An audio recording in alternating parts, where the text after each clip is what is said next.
Hi guys, I know a lot of you are struggling with the volume questions with cross-section as an equilateral triangle. So I worked out this problem so we could maybe talk through it and you guys could have a better understanding of what's going on. So first, this is one example from Khan Academy. And you can see that the cross-sections are perpendicular to the y-axis. So with that being said, you're going to have your independent variable be y. So whatever your integral is going to be, it's going to have dy in it. And everything needs to be in terms of y. So let's visualize what the cross-sections look like. So we have an equilateral triangle.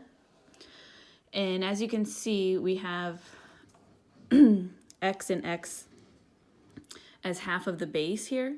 So the whole base is going to be 2x. With that being said, it's equilateral triangle. So again, you want to remember all the angles are 60, right? Which actually creates a 30, 60, 90 if we draw the altitude, if we're trying to find the height, because we need 1/2 base times height.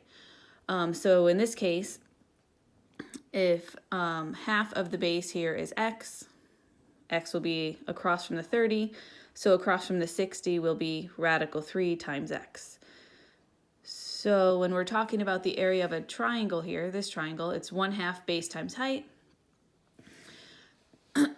So our base is 2x and our height is radical 3x, which actually turns into just radical 3x squared. Now, we need everything in terms of y because we are perpendicular to the y-axis. So instead of x squared, I know that x squared equals 8 squared, or 8y. X squared equals 8y. So instead of x squared, I'm just going to plug in 8y. So we have 8 radical 3y for the area of each equilateral triangle. But we want to add all of them up from 0 all the way to 4.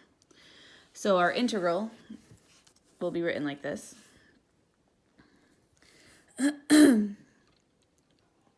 And I can pull the 8 radical 3 out in front and integrate just the y. So the antiderivative is 1/2 y squared, and we're going to evaluate that from 0 to 4. And again, I can pull the 1/2 out in front and just say 4 squared minus 0 squared, which is just, I'm just multiplying by 16, and 8 over 2 is 4. So I get 4 radical 3 times 16, which is 64 radical 3. And I know a lot of you got zeros on Khan Academy on this one, and that's okay. But yeah, that's the answer you should have got. So hopefully that helps you out, and I can make another video on the ellipse question next. And I hope you guys are all having a relaxing week, and I miss our class, and I hope to hear from you soon. Bye.